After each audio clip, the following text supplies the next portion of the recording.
welcome back to Game Time Decision. We are here super excited to talk about a lot of stuff that happened this past week, from a little bit more of NFL free agency, a wild NASCAR race, an F1 preview for Australia, and then obviously it is time for March Madness. But let's lead it off with NASCAR as we always do in what was an absolutely incredible Bristol race, at least in my opinion. Keegan, did you enjoy it as well? I mean, I loved watching this race. I was probably the most skeptical going into any race this season, going into Bristol because of the issues with short track and this and that. But I don't think anybody expected what went down, and people are still trying to figure out why it went down, which is the crazier part. Normally, there's an answer, especially in a sport like racing, where this went wrong, this went wrong, this went right. No one, Goodyear, NASCAR, no one has a single clue what happened, and can they recreate it? And we'll find out um, in the fall, and we'll get into that.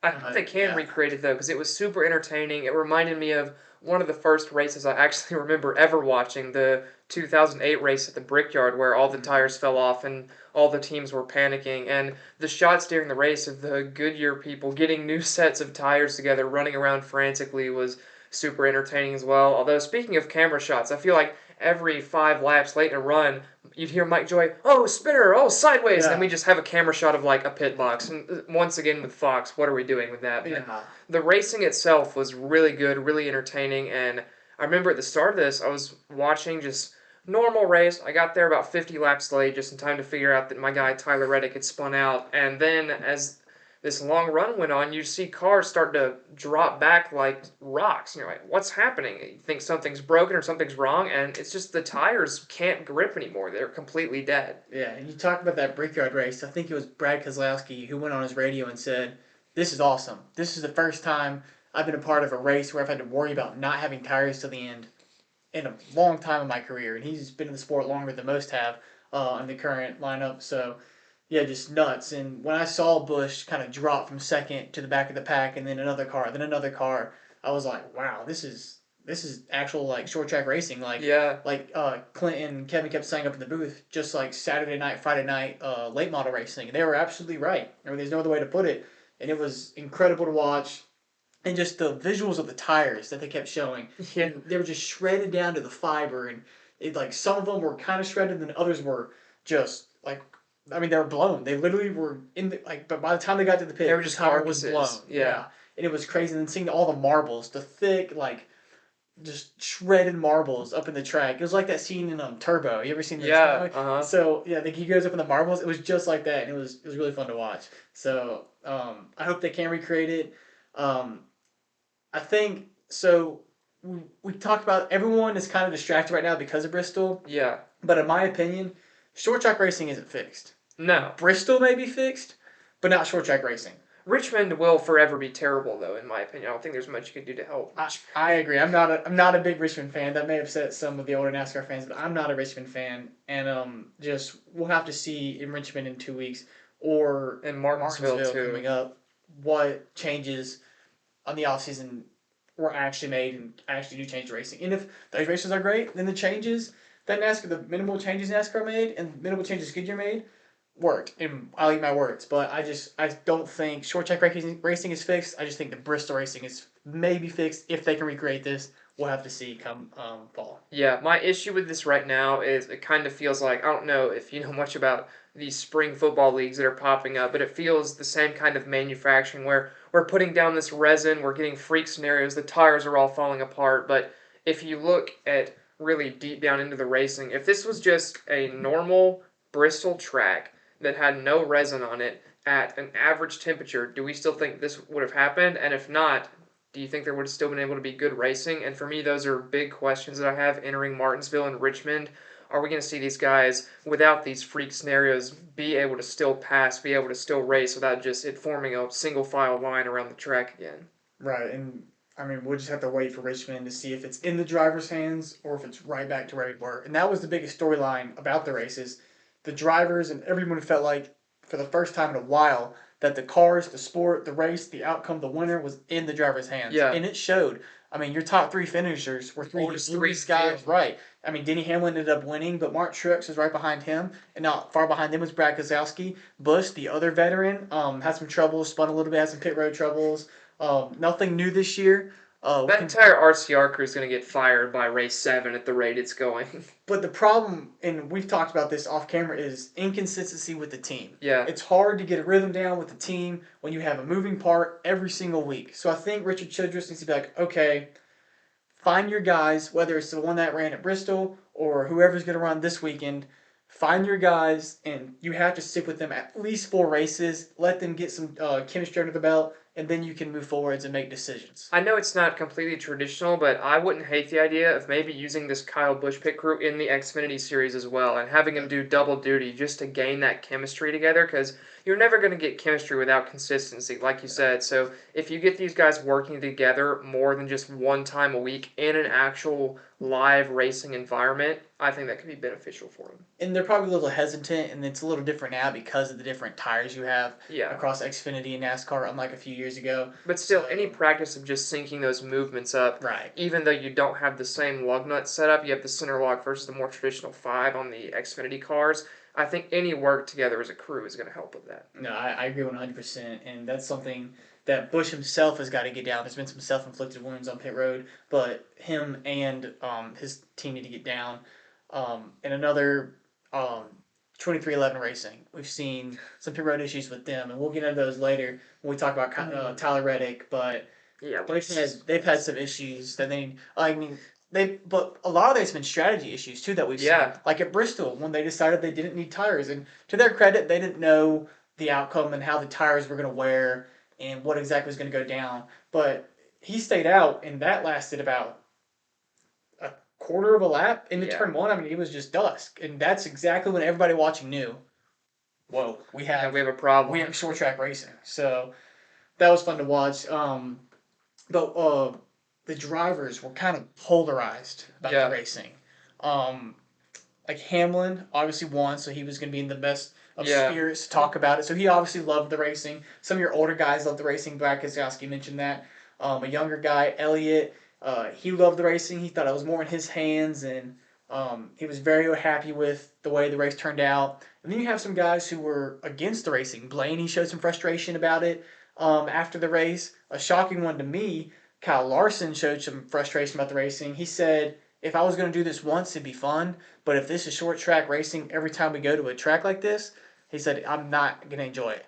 Which, I mean, as a dirt track racer, I know it's a little different, but you'd think just him being the driver he is would love to have complete control over what happens. I understand what he's saying, though, because I think though this was in the driver's hands, there's a difference between putting the racing in driver's hands and then making a set of conditions where you're never really able to really go for it as a driver. I think the guys who benefited from this, obviously the older guys, are the ones who are better at taking it cautious, and I don't know that Kyle Larson, as fast as he is and as elite of a driver as he is a guy that really, even though he might be good at it, still came out with a good finish in this race. I don't know that he's a guy who likes a management style of race, because you can put it in the driver's hands where you still have to be very adept at how you're driving the car and really messing with the off throttle time to try to really build up the finesse in driving without making it, okay, if you push for 10 laps, suddenly you're only going to be able to drive 50 laps in these tires before they explode. So I do think there's a balance there, and I think that a package in the driver's hands without this kind of risk to the tires, I do think Larson would still probably have positive feedback on something like that. I think the best outcome moving forwards for this racing we saw yesterday is tone it down a notch. Just a little bit, enough where you still have 40 plus lead changes. I mean, there are 52 lead changes, most in short track history racing in NASCAR, which is incredible to see. Well, I think there's no way Goodyear would let this run anyway, because the reason they're in the sport is to market their road tires. Right. And you're not going to, no matter how fun it is for a casual NASCAR fan, or even dedicated NASCAR fans to see this kind of racing every week, Goodyear's going to be like, hey, we're in here to sell tires. I don't want our tires blowing up every 5 laps. I was driving home from where I watched the race, looking at are my rear tires going to blow? Like, I was so in that headspace. You should drive backward like Kyle Busch. Yeah. That's how you save them. I was like, my tires are going to blow. I mean, they're due for a new one, so hopefully they don't go. My golf's on Falcon, so I'm safe. Yeah, but you mentioned we've talked about the older drivers, and I would like to get Ty Gibbs' opinion on the race, because the first two stages, swept the first 2 stages, looked great, but youngness and inexperience kind of played a role at the end, and he didn't save his tires very well, and he He got was undone faded by the in. green flag pit stops. It's Right. because there's a difference between that stage management where this is a set lap I have to get to. But that's Where his whole racing yeah, career. He's been used to stage racing, go, go, go get it, short, short, short. Well, that this is didn't why I happen. miss these long green flag runs, and another reason I'm super upset that stages are back for road courses this season is this is where you really get to see these drivers' ability to craft a race. In these long green flag runs, especially with a management aspect like this, what driver is really able to manage their stuff and bring it home at the end of the race still in one piece at a speed good enough to finish out front? And I think that's something that immediately when you see it brought back in, it rewards your experience, it rewards your talent. And so I think that's an aspect that's kind of been missing from the sport recently, and I think that's part of the reason why NASCAR is honestly lacking a bit of star power. Is these guys who have the next level talent and ability and experience aren't necessarily able to showcase it because you can bring these young guys in and say, okay, drive your maximum pace to this set lap right here. We have this algorithm. This is your lap time. Run this lap time, and they can go out there and do it, and they can finish right there up front, which is great for introducing new faces to the sport. But if you want to let your experience and your talented guys shine, I think you need more stuff like we saw this weekend. Yeah, and NASCAR obviously wants parity, which is their whole point behind this next gen car. But when you go for the parity they have now, which is we don't know who's going to win the race going into it. We can make some great estimated guesses, but we really don't know. Unlike 10, 15 years ago, but when you go for parity like this, you sacrifice the drivers themselves, the driver star power, a driver rising to the top. Like I'm not saying it needs to be extreme as F1 with Max Verstappen. That's Yeah. not what anyone wants. But everyone knows Max Verstappen is the best driver in Formula One right now, that Lewis Hamilton is a premier driver in F1. It's because they've been given those opportunities to showcase what they can Right. do. And obviously, I don't want that extreme for NASCAR. I don't want Kyle Larson winning every race by 30 seconds. But you need a little bit of yeah, your drivers to rise to the top. I yes. mean, in every sport, the best rise. In NASCAR, they still do, but now it's like the above average rise instead of Yeah. the best. But uh, yeah, you mentioned road course racing. We have COTA next week. We'll move into that. But first, our weekly rate the burnout.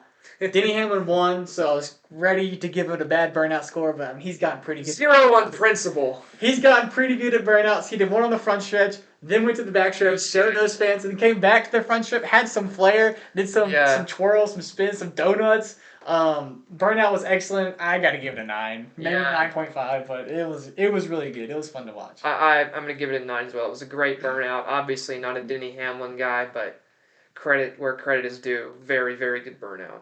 Yeah, and then let's go to COTA now.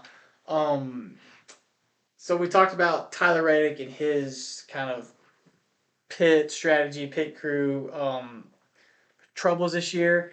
I don't think that affects him too much, really at all, at a race like COTA. So I'm going Tyler Reddick. He's been fast all year, had some trouble, had some good cars, just finished second to Larson once, and he's been in the mix almost every week. So Tyler Reddick, defending champion at this track, I think he wins. I would not be upset with that at all. I would be so happy to see a Tyler Reddick win after it feels like we could have had 2 already this season between Vegas and Phoenix. But for me, I'm going to go to Chase Elliott this weekend. I think that he's starting to kind of get that mojo back. You saw some good moves from him at Bristol this past weekend, and I think this really could be a springboard for him to bounce back to his former championship form. We know he's good on road courses, and I think because of that, this is really an opportunity for him to showcase that ability. And I think that's really what not only he needs, but what this team needs right now, because they feel like kind of the lost ship at Hendrick right now. Like we know what Bowman is; he's usually going to be the bottom of that 4, and then you have Larson and Byron up there leading the charge right now, and Ellie just feels kind of lost in the shuffle recently. I think this is exactly what he needs to put himself right back near the front of this team. Yeah, and I just noticed we picked each other's drivers. Yeah. So that's pretty interesting. But Elliott, the first time I saw him compete at Chase Elliott's level was stage 1 at Bristol when he was running towards the top and even led for a little bit. That's really the first time I was looking at the TV going, okay, that looks like the Chase Elliott from 2020, 2021, 2019, whatever. That looks like Chase Elliott that all of his fans love. And he still finished 8th. I mean, great running for him. But that was the first time I saw him compete, so hopefully he can use that momentum going into COTA and have some success. We'll just have to see. Um, so we talked about how the media and personnel are overreacting to people outside of the top 16 in points and Yeah. this and that. But now let's pick a driver in the top 16 points that we're worried about not making the playoffs. I have one that stands out immediately. Okay, yeah, let's hear it. John Hunter Nemechek is currently 15th in points, and that feels like the most cop out, easy answer ever. Well, But he gained a lot of positions this week. Gained 6 spots. Just for his run at Bristol that he had. yeah, Great run at Bristol that he had. uh huh, Toyota looks fast at these tracks.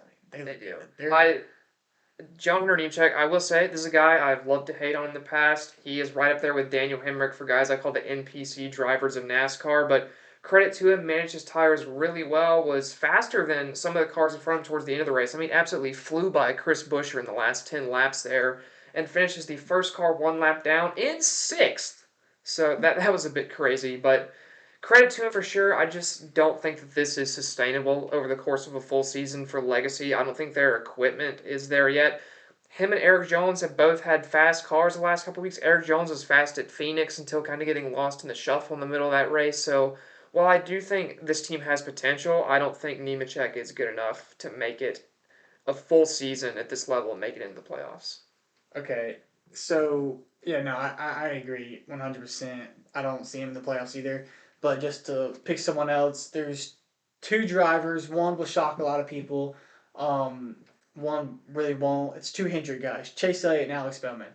Chase Elliott 6 in points right now. He's kind of just been that slow, steady, um, kind of top 15 every week. Yeah. Doesn't have a top five. He's got one top 10, so he doesn't DNF a whole lot. So I'm not really worried about him not finishing races. But if he doesn't get more top fives and top tens, I don't see him making the playoffs. But I do think he will over his teammate Alex Bowman, who's currently 12th in points. He does have two top fives. One of those came at Daytona at the very end, finishing under caution. So but I just we know who Alex Bowman is, and he's just stepped behind his teammates at Hendrick, Yeah. and I don't see him getting a win to lock himself in. So he's gonna have to point his way in, and I don't see it happening. If it does, he'll be 15th or 16th. I will say one thing that does stand out to me looking at this list. Ryan Blaney, obviously right at the top, has been for most of the season. Then his Penske teammates are in 21st with Austin Cindric and Joey Logano in 26th. Logano. Logano is 48 points out of the cut line right now. Do you think that that's surmountable over the course of a season, or do you think he's already looking at must-win mode? Because I feel like each week it starts out with Daytona, and you're like, okay, he's far back, he'll make it forward. Atlanta, he's kind of still far back, he'll make it forward. Next week, Vegas, Right. he'll start making it forward. Then he just isn't making up these points. It feels like he's losing more and more every week. It's funny you bring this up because I was about to, and I think we're in the same headspace. Because a week ago we were saying it's Joey Logano. I think last week he was 30th in points. We're like, oh, it's Joey Yeah. Logano. He'll point his way in. Like we're not worried about Joey Logano. He'll And get though the win. he's moving up the standings, but he's moving back in that point number to 16th. Right. So, I mean, a week ago we were saying, oh, show the gun, blah, blah, blah. And here we are now, and I think we're kind of in the headspace, like, the worry's starting to kick in. Yeah. But the thing with that car is, we saw some speed at Atlanta and Daytona. We haven't really seen it at any other track. No. And we know the Fords aren't where they need to be right now. But you better figure that out quickly. On the short and mile-and-a-half tracks. But, yeah, I mean, the worry is definitely there for Joey Logano. I'm not going to say he's in a must-win situation now, but it's a bad look for Penske though, having both or two of your three cars behind both Legacy Motor Club cars and then a front row motorsports car as well. And then I think the one that might not be as surprising but is the most worrying if you're Roger Penske and Penske Motorsports is the fact that RFK is kind of becoming the flagship Ford team. When you look at these standings right here, you look at Brad Keselowski, who has been steadily moving up and now sits in 13th. Chris Buescher right behind him in 14th.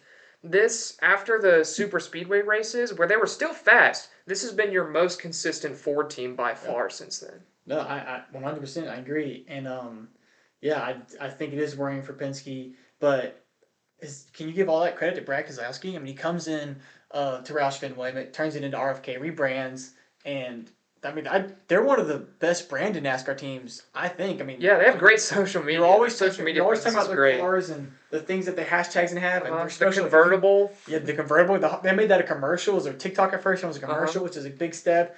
But yeah, if you don't follow them on Twitter or Instagram, follow them. They're Yeah, they're hilarious. hilarious. So Their Twitter especially. If you're ever watching a NASCAR race and starts to get a little slow, tune into RFK Twitter. especially if one of them wrecks out or has an issue. Yes. But yeah, I mean, they're probably the most fun team. He's definitely injected life into this team Oh, because yeah. the last couple of years of it just being Roush, they were completely lost and listless, and you now see this just rejuvenated team that's actually having fun out there, and I love seeing it. I do too, and I love both the drivers, Brad Keselowski and Chris Buescher. We don't know how much longer Brad Keselowski will be there. I see him racing next year. Then the year after that, I think, is when you start going, okay, when is he up? I don't think that slows down this team at all, though, when he retires, I though. think they go because of what you're seeing this year and possibly going to next year that they are that team at Ford. They're going to get a fine driver. And Yeah. it'll be really fun to see who it's going to be. Hopefully, it's a young guy coming from the trucks or Xfinity. But yeah, I think that just about covers it for NASCAR. On to F1. We have F1 Yes. racing this week. Heading down under to Australia. That under. Melbourne, Australia this week for what is kind of a street track, kind of not, at the Albert Park circuit, which is in Albert Park in Melbourne. So usually a pretty, if we're being honest, pretty boring track. Qualifying, usually close. It's just hard to pass here. And they've taken out a chicane in the second sector. It was taken out last year, and it's now big, curvy looking straight along most of Sector 2 before you hit that high-speed chicane. And this is a track that, quite simply, it's almost impossible to pass at, so you can kind of expect your lap 3 running order to be sort of what you have at the end, and because of that, I think this shapes up for, shock, another Max Verstappen win. Although I do think Leclerc is close to him in qualifying this week. I think Leclerc has been historically fast at Australia. He hasn't quite had the luck in the races a lot of the time, but has been historically fast here. I think he has a chance to get pole, and I do think he finishes second. So for my podium, I'm going to have Max on the top step, Leclerc in second, and then Perez close behind in third. Yeah, I mean, mine doesn't look too different. It's Max. Then I have Perez, then Leclerc. We kind of just flipped our picks. I mean, I had your pick last or 2 weeks ago. You had my pick. So we'll just have to see and shake up. I just think the Red Bull. Nothing against Leclerc. I do think he's quick at this track, but I just think the Red Bull car is just it's that much better, just to kind of outweigh the talent of Leclerc. Mm-hmm. And yeah, it's in Australia. It's a fun environment. If anybody watching wants to take me and Micah to the race, Not be upset. right? We would love that, and that goes for every F1 race. Yeah. Monaco would be. If someone wants to donate thousands of dollars for us to go to Monaco or Vegas, I would not be upset. Vegas would be fun. Vegas would be sick, yeah. That was a race no one knew it was going to happen. That was a fun race last year. Uh-huh. That would be sick. Yeah, but we know what you're all waiting for.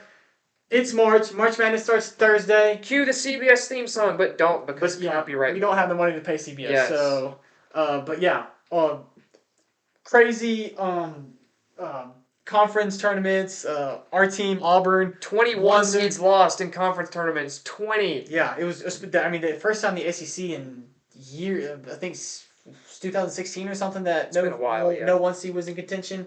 But yeah, crazy games. So we'll just get right into our picks. Bracket time. It is bracket time. It's time where we get ripped on every social media platform for whatever we picked, whether it's Stetson beating UConn or UConn beating Stetson. So we'll start in the East. Stetson by 30. We'll start in the East. How did your East shake up? Well, this quite simply is the region of death. You have 4 conference tournament champions here with UConn out of the Big East, Auburn out of the SEC, Illinois out of the Big Ten, and Iowa State out of the Big 12. Iowa State is a team that I was not super familiar with until a couple weeks ago, and since I've started watching them, I love this team a lot. They play absolutely lockdown defense. They're very similar stylistically to Auburn. I think those two teams, you have a lot of similarities with each other. I do think they are your Elite Eight matchup from this region. I think Auburn knocks off UConn. I think Iowa State knocks off Illinois. But this is honestly a Final Four. UConn, Auburn, Iowa State, and Illinois is a Final Four caliber set of 4 teams in its own right. So to stick them all in one region is absolutely brutal. But I think Auburn's going to come out on top of it because I like the way this team has been playing recently. I know they were up and down for some of SEC play, but the last few weeks they have really locked in. Bruce Pearl has them locked in right now. They played exceptionally in the SEC tournament, absolutely shutting down what had been a red hot Florida team as well. So I think this team has the defense. Something I wouldn't have said weeks ago, but I can say now is they have the scoring as well. I think this team is built to win in March, and because of that, I think they're going to come out on top of this region. I kind of did not on purpose, but almost the opposite of you. I have Illinois going to the Sweet 16 with Iowa State, but I have Illinois besting Iowa State. I don't really have any. I don't think I have a single upset. Yeah, no upsets in this region. I have Northwestern over FAU. That's it. That's a toss up pick 'em. I have FAU. UAB, San Diego State. People were talking about. I think SDSU gets past them. And then here's one that you're not gonna like. I have San Diego State over Auburn in the second round, round of I 32. think Auburn could be susceptible, but not to a team like San Diego State. I don't think that style of play is going to be able to beat Auburn. It's just if the Auburn played the way they played the last 3 games, I don't see them having an issue. You look at the teams that have given Auburn trouble though this year. It's Alabama, it's Kentucky, it's Florida. These high-scoring, high-paced defenses, and that is not what you get from San Diego State. So I think they're safe there. No, but Auburn has a tendency to sometimes not be Auburn. They're not. I need to see the consistency. So I don't if they are consistent, they're fine. They're great. They have more depth than any team in the tournament. For But sure. I just haven't seen the consistency that I want to. So I'm giving SDSU the nod, and then SDSU beats UConn. Dang, you love the Aztecs. Yep, let's go to the Sweet 16. You mentioned it. I mean, Auburn, UConn. You had Auburn, so if SDSU can beat Auburn, why not beat UConn? But I have Illinois coming out on top in the East. So Illinois is my Final Four pick from them. The South have Houston coming out, but I'll go into further detail. I think Houston's that good.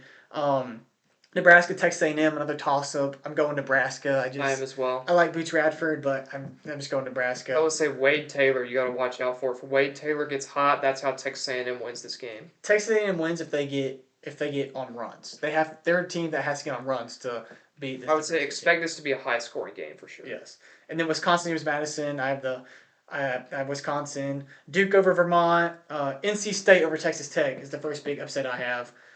Then I have NC State beating Kentucky. Wow. Yep, in the round of 32, and then I have Florida over Colorado, Boise, and then I have Marquette over Florida, and then I have Marquette over NC State. So I have Marquette, Houston. Well, I have Houston over Wisconsin and Duke. I have Wisconsin. Then I have Houston, Marquette, and I just went Houston. I also have Houston coming out on top in this region, but I think the team they beat to do it is the Florida Gators. I think this guard play for Florida is absolutely elite. The trio of Walter Clayton Jr., Zion Pullen, and Will Richard has been great all season for the Gators. The loss of Micah Hanlongton is big, but the backup center they have in Alex Condon is a better scorer and a better defender than Hanlongton. What you lose with Hanlongton is that ability to go up and get the offensive rebounds, which I think will be a reason Florida can't make a Final Four run. Otherwise, I would be tempted to take them even there because of this guard play. But I think they're good enough to beat Marquette for sure. I think they're good enough to beat Kentucky. They have already this season. They went 1-1 in that season series. But I think Houston is just a buzzsaw. I don't think any team from this region is built to beat Houston. I don't think any team from this region does beat Houston. But I also have Wisconsin beating Duke in this section of the bracket. I have Kentucky knocking off Texas Tech after they beat NC State. I just think the Wolfpack are going to be too tired after that crazy ACC tournament run. And I think then they use it. That's why I think they use it. yeah, Hot. When it's hot, possible too. But can you do me a favor? Can you take off your Tintivo glasses when we do things like this? Because come on now. I mean, if you want to ignore what's been one of the hottest teams in the country the past month, feel free. I like Florida as much as the next guy, but If this Marquette Florida's a. It's if not this team is on shooting and on. They're on. Todd Golden is going to have them ready to go. I trust Todd Golden a lot. I think he's been a great coach for the Gators so far. I think if he has them ready to go, this is a team that's going to make a deep run. Okay. We'll have to see. Let's go to the West Division. Let's see. I got Arizona. I know a lot of people are down in Arizona right now. That's crazy, no, because I have Long Beach State winning this region. You have Long Beach State? No. Yeah? No, I know. We know that. But you would be the guy to put I would. Long Beach State winning this. But I have Sure, vibes. Arizona coming on top out of over North Carolina. I have Michigan State besting Mississippi State. I just don't see Mississippi State being able to keep up. And Michigan State's a team that when they're a lower seed or they're down in the tournament, they seem to find a way to win. And I see that continuing. St. Mary's over Grand Canyon, Alabama over Charleston, Clemson. I mean, sorry, New Mexico over Clemson. That's my Yeah. pick. 11-5, 11-6. That's a popular pick. It seems like I know a lot of people are going New New Mexico. Mexico is Clemson. coming off of winning the Mountain West tournament, and they're rated super highly in the net. They're 22nd in the net, and this is a Clemson team that had a rough end of the season, getting bounced in the first round of their conference tournament by Boston College. So I think that's why this is a very popular pick, and I have it as well. But I have New Mexico beating Baylor and making it to the Sweet 16. What a lot of people probably don't have, but do have them beating Baylor and going to the Sweet 16 to get beat by Arizona. Then I have Nevada over Dayton, and you don't. I do not. Yeah, you have Dayton going to this going. Oh, just up the round of 32. No, I have Dayton going to the Sweet 16, actually. I think this Arizona team is. If you want to make a blueprint on how to upset a team, you make Arizona. Because if Caleb Love has an off night, they are super susceptible. And I think that's very possible that happens in this tournament. And I like this Dayton team. I think a lot of people are down on them right now because of a couple lackluster weeks they had to end the season. But I think that this is a team that can do work in March. They're a very solid team. They're 7 seed for a reason as a mid major. And then this Nevada team comes out of a great Mountain West. I think whoever wins this Dayton Nevada game beats Arizona regardless. But at least for me, it's going to be Dayton. And then I have Dayton losing to Baylor, though. I have the Baylor New Mexico matchup you talked about as well. I have St. Mary's beating Alabama, Yep, I got that and one too. I I think that had one's the most interesting 5-4 matchup if we get them. yeah, St. Mary's over Alabama. such differing play styles of those two teams. St. Mary's really going to slow it down. Alabama going to push the pace, and I think that's really going to bite Alabama in this one because if you slow them down and get their guards slowed down, they don't really win games that Or if they're much. just off. If the Yeah, threes aren't landing, they don't win. They have to have the threes landing to win, uh, and I don't see the threes being able to land every game they play this tournament. no. So if they don't lose to St. Mary's, they'll lose shortly after. But then I have North Carolina coming through and winning this quarter of the bracket. I think they beat Mississippi State, who I've beating Michigan State. I think they beat St. Mary's, and I think they beat Baylor. You are fairly tame for the person I know that normally makes picks like this. You are very, very chalk. So I'm interested to see what you got for the Midwest. I picked a 4 seed and 2 1s. That's Yeah, but I'm just talking about like you're coming out into the Final Four with a lot of 1 seeds, the 1s and 2 seeds and stuff. well, historically that has been the case despite early round upsets. So. Well, the cream will rise.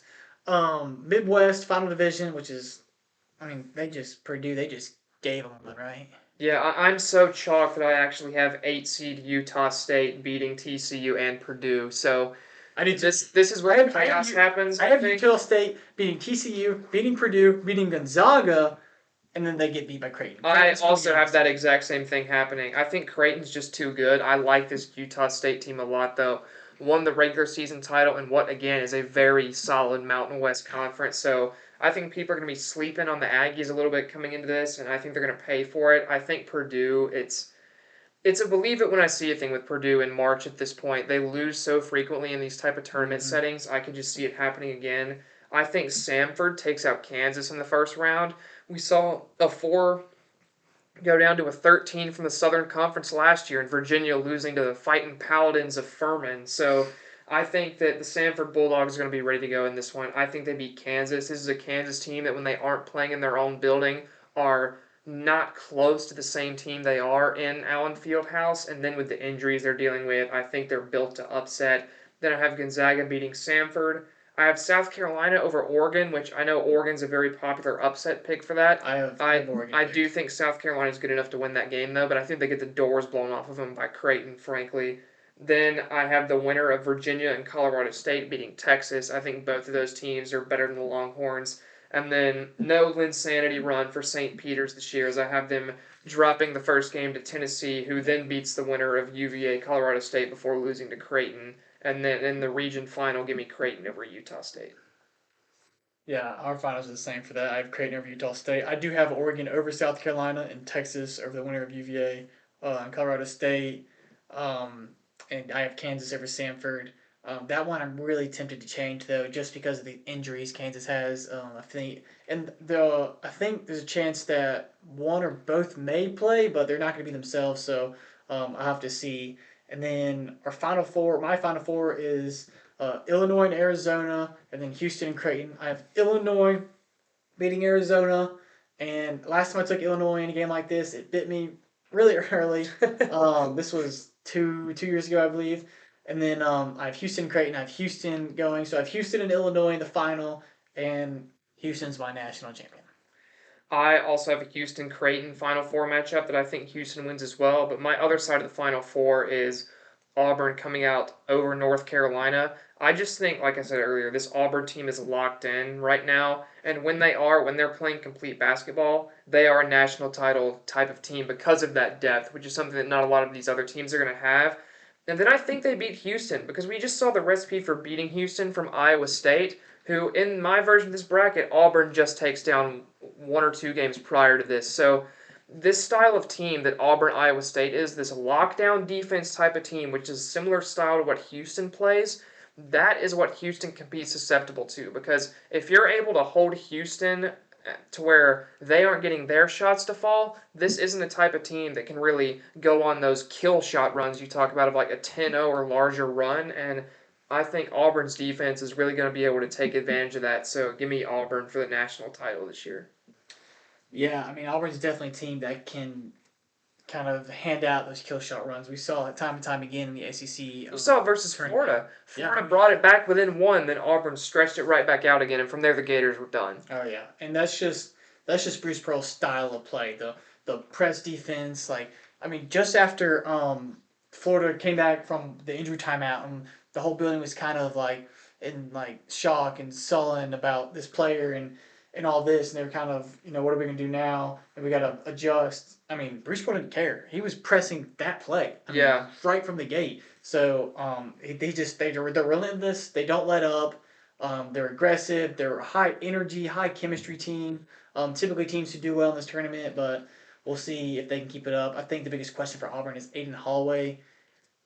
They were able to kind of build around him in the SEC tournament because he wasn't having his best games, and they were able to kind of pick him up and do things without him. So I think that was good to see. the good thing about Aiden Holloway, even if he's not knocking down those threes, he's going to be a good facilitator for you. And then when you have a guy like Denver Jones out there at the same time who's been playing so well recently, I think you can recover from maybe not getting the 3-point shot you're expecting from Holloway coming in as a recruit. I think that the play of Trey Donaldson, if he's on, the play of Denver Jones from behind the arc, and sometimes even Janai Broom this season has been knocked down from back there. So from 3-point line. So that's actually been interesting. But yeah, I mean, it's time to dance. We'll just have to see. Please no, I can't dance. Well, not us, because yeah, we're both very incapable of dancing. I'll tell you what, if this somehow manages to get over 3,000 likes in some alternate universe, we'll release a video of us dancing. Yeah, and y'all get to pick the song, what dance. I mean, we can choreograph this thing or just wing it. Up to y'all, whatever y'all want to do. But I'm very down for that. Yeah, we can arrange that. I'd love to see that actually. But yeah, I mean, we'll have more coverage next Tuesday. May have some shorts and TikToks if something big happens to share with y'all, our takes and opinions. But other than that, I mean, nothing to do now but sit on our couch for a month straight and just watch basketball. Yes. So And some baseball too. yeah, baseball starts this week. Real Yes. baseball. It's not in America. Who cares? It's in Seoul. Seoul. Pretty Seoul. Seoul. Seoul. My yes. bad. Pretty cool venue though. So really interesting that MLB's gonna be able to do this. And we saw the Mexico series, and they've done the London series, and they've done series in Japan. So it's really cool that they're getting out there. Yeah. So Dodgers Padres on Wednesday. The Glasnow got game 1. Yamamoto got game 2. I think Yamamoto gets game 1 if he had had a good spring training, but I think after seeing what he's done in the spring so far, they're starting to get, even if they don't say, they're a little bit worried about him right now. I'm worried about his fastball. Yeah. I mean, his stuff is good, but I think his fastball gets hit this year. And obviously, we won't know until we see, but not the spring training Dodgers fans were hoping for with Yamamoto, not the spring training he was hoping for. But I'm a big believer in adjustment periods, especially in the game of baseball. I'm a You got to give players time to adjust. I mean, even with, um, catchers going in different positions. We saw with Wilson Contreras last year. Been with the Cubs organization his entire professional baseball career. Goes to the Cardinals, struggles out the gate, Yeah. but adjusted, got his footing, started hitting like we know he can. But once Yamamoto adjusts, I think it'll start kind of lending itself to him. But yeah, Glasnow game one, Yamamoto game two.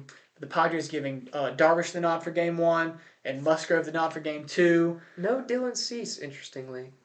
I think he's too new. They haven't seen up hand and personal what he can do. So I think they're just gonna kind of get him into the system, Yeah, keep have the him, guys you trust. yeah, have him get some bullpens and some live ABs in, and they'll go from him in the season. I'm excited for him this season, though. I think that while this isn't a guy I would put among the league's elite, I think he's going to be a great piece for this Padres team who I think they needed him, really. So I like this trade for the Padres. They didn't give up a top four prospect to do it either. So I think it's going to work out pretty well for I him. mean, he's one of those guys when he's on, he's Yeah. on. Like he has some stretches of some months and some games where he just kind of puts it down, and I mean he's pretty good.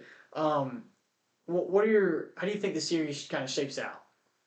Well, I mean, the Padres, I don't know if you've seen their lineup recently, but it's about seven people that used to play shortstop at this Mm-hmm. point, and I think shortstop power carries them to victory.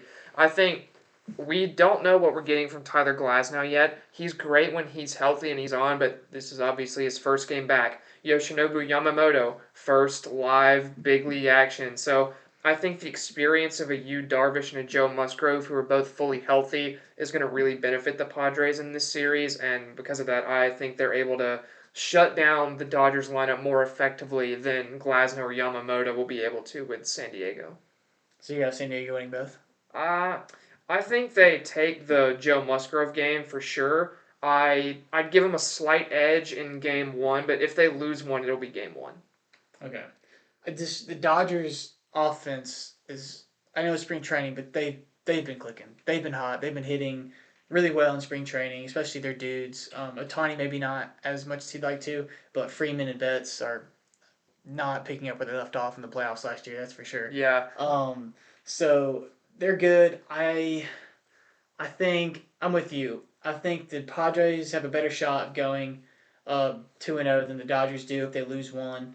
Um, I think if they lose one, it'll be game two. I just think Darvish, he's been great and he's got an opening day thing. Like when he's feeling himself and he has his stuff, he's nasty. I know he's getting older, but he's still you Darvish. So oh for sure. I I just think think if Glasnow's on, that becomes a an elite pitcher's duel, and then at that point, I trust the Dodgers lineup to break out of that more than the Padres. yeah, it's probably fair, but I don't know. I think the Dodgers are going to game. It'll be game two because they'll be more hyped up. I feel like with Yamamoto on the mound, first major league appearance.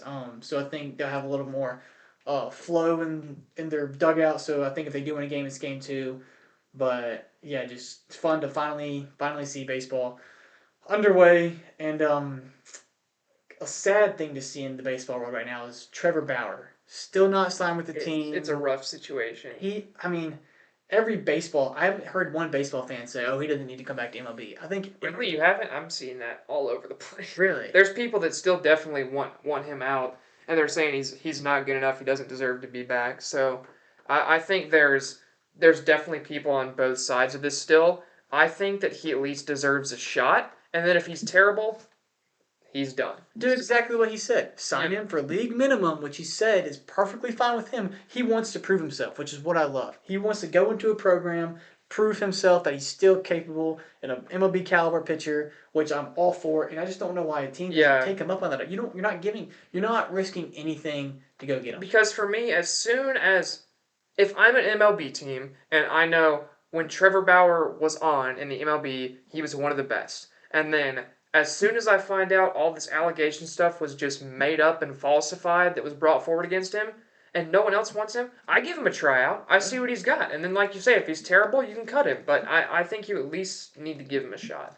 Yeah, and shame on the MLB for not coming out and apologizing to him or saying they were wrong. And they'll never admit that they were wrong because that's just how corporations work. But I just think if they were to do something like that, you'd have a team sign him in 2 days after that. Yeah. But sad to see. He pitched against the Dodgers farm team, 3 scoreless frames, looked pretty good. He's pitching again in a Mexico series for the Diablos Rojos, which is an awesome team name. Yes. I mean, as a redhead, Diablos Rojos is super cool. Just like you. Right, exactly. So that's why, they're my Mexico series team. I don't know any other team, but they're my team right now, and they have Trevor Bauer. Out of all the one teams he knows, that's his favorite. Yeah, hey, I'll take it. And I'm going to get a jersey, too. Oh, unless they're the Fanatics jerseys, but they're probably not. So probably better than the jerseys we'll have this year. But he's pitching against the Yankees. We'll see what lineup the Yankees will have. If it's just minor leaguers or what they do. But imagine if it was lost a full MLB lineup versus. I mean, he shuts them out. That would be entertaining. If he they may sign him if he does that because they don't have Garrett Cole for the first few months of the season. Sure as heck don't have Blake Snell. So Blake Snell's asking price is way down. I mean, another Scott Boras masterclass. Yeah, you're gonna see less players sign with Scott Boras, especially after this offseason, I think. But we'll just have to see. But Matt Chapman, Blake Snell, we'll have to see where they end up going. But honestly, out of the three, Blake Snell, Matt Chapman, Giants. Not Matt Chapman. Jordan Montgomery. Sorry. Yeah, I had the wrong name. Jordan Montgomery, Blake Snell, and Trevor Bauer. I'm signing Trevor Bauer. 1, because he's the cheapest option. 2, he has a chance to give you probably better than Jordan Montgomery at his best. Definitely better than Jordan Montgomery at his best. And if I'm the Rangers, I'm just signing all 3. They could do that. No one wants to sign Trevor Bauer, which whatever. But you can have those guys for when DeGrom and Scherzer inevitably get hurt again. Yeah, but for more off-season moves and news, NFL. Yes. The trade market has been weird and interesting this year. You just have no leverage. No one has any leverage. It's why you're seeing Justin Fields get moved for a conditional 6th rounder that might be a 4th. You're seeing Keenan Allen to the Bears straight up for a 4th. All these super low value trades. It's because all these players getting traded are players that other teams know. The current team they're on has no leverage with him. The Bears have nothing they can really do with Justin Fields. The Chargers had nothing they could do with Keenan Allen because of their cap situation. So because of that, you're like, well, if you want anything at all, this is our best offer. And then I think this is what you're seeing as a result of that. For the Steelers, I love this Justin Fields trade, though. I think it like to fire into Russell Wilson. Yeah, I was still big on Justin Fields. I think that if you put him in a good situation, which last year, that Bears offense, I think, was better than people realized over the last half of the season. Just purely the situation around him. DJ Moore is a good player. Darnell Mooney is a good deep threat, but kind of has bricks for hands sometimes. And then you have 2 good young tackles in Braxton Jones and Darnell Wright. So while I think you should have been able to see more out of Justin Fields from that, I still wish that he could get more time to prove himself. And I don't know how much Russell Wilson has left in the tank. And for the Arthur Smith offense, which loves throwing the ball over the middle of the field, you need an arm to do that. And right now I think that Fields has a bigger arm than Russell Wilson at this point in their career. So I could see that happening that way. If Russell Wilson flames out, maybe Fields gets more time. But overall, I still think he has potential. No, this is going to be a fun quarterback battle to see play out over the offseason. It's not even a battle. Probably the Steelers have come out and said it's Wilson's job, and Fields is the backup. I think it is Wilson's job until he proves it's not his job in the first 3 weeks of the season. Yeah, for sure. But as far as camp goes, there's no competition. Right. But I think Justin Fields is perfect for him to learn under a guy like Russell Wilson and then kind of leapfrog him in a way. And I am excited for Justin Fields to see how this plays out. And I asked you a week ago who you think is going to throw the first ball or take the first snap for the Chicago Bears. And you don't have to answer that question anymore because it's going to be Caleb Williams. It's going to be Caleb Williams. And a good situation, too. DJ Moore and Keenan Allen is quickly a top receiver duo in the league. Like I said, with these young tackles I already mentioned. And then you add in Caleb Williams. That offense is looking pretty scary at this point. Yeah, and they've made some good defensive signings. They got Fields and didn't build anything around him. And now, before they even have Caleb Williams, they're already building around him, which is great for the fans and stuff, the program to do, which is what they should be doing. But it's just you got to feel bad for Fields that they didn't do really anything for him, and they go get all these guys. For Caleb Williams. So, but yeah. Derrick Henry, we said, was going to be interesting to see where he shakes up. He shook up to the Baltimore Ravens. Yes. I love this. Perfect scheme fit. I think so. Perfect. And we saw Mark Ingram go there a few years ago and kind of have a bounce back year from what he's been. And Derrick Henry's is much miles better Mark, than Mark Ingram was at that point in his career. So you're going to see some great more highlight tapes from from Derrick Henry this The year. read option possibilities between Derrick Henry and The Lamar Jackson. defenses are just going to be lost, not know what to do. And then you hit him worry with the about play Derrick action. Henry, worry about Lamar Jackson. Yeah, I'm super excited for the Ravens next year. That's going to be a fun team to watch, like they have been the past few years. Yes. Then, lastly, one of the other big moves of the past week, the Giants acquired Brian Burns from the Carolina Panthers, along with a 2024 fifth-round pick in exchange for a second and fifth-round pick this year and a 2025 conditional fifth-rounder. And the big part of this is the Giants immediately extended him. It's a 5-year deal worth up to $150 million, 76 mil fully guaranteed. Big contract, big edge rusher to get across from a young Kayvon Thibodeau who started to break out a bit last season. So I love this trade. I love this signing if you're the Giants. And then if you're the Panthers, this is a guy you could have had 2 first-round picks for last year, and you decided to keep him for a 1-win season, and now you ship him off for a second and a fifth. So absolute disaster from the Panthers once again in a trade, but kudos to the Giants. I love this pickup. Yeah, and I mean, this NFL, their whole system is just dumb to me. Conditional picks, this conditional, this conditional, this has to happen, this has to happen. I mean, it's just Wait till you hear about NBA protected picks. Those are those are even worse. Well, yeah, I don't want to get into all that. But the only other big thing in the world of the NFL is Aaron Donald retires. Congrats on a great career. Yeah, I mean, this first time, maybe not the first time, but first one of the biggest times that athletes retired, and I've gone, wow, I'm getting old. And I'm still in college just because I remember him in his early days in the NFL, watching him as a kid. So that's sad, but yeah, great career, great just lifetime with the Rams. Not many people can stay with one team and win a Super Bowl with that team. Yeah, So probably right up there, if not the best interior defensive lineman of all time as well. oh, he's cemented himself in that talk forever. Yeah. So just great to see. Yeah, what else you got? Not much else. Just like Aaron Donald, we will be calling it quits for this week of the podcast. We will be back next week with reaction to COTA, reaction to Melbourne, and then obviously reaction to March Madness starting. So super excited for all of that. But for now, we'll see you guys next week.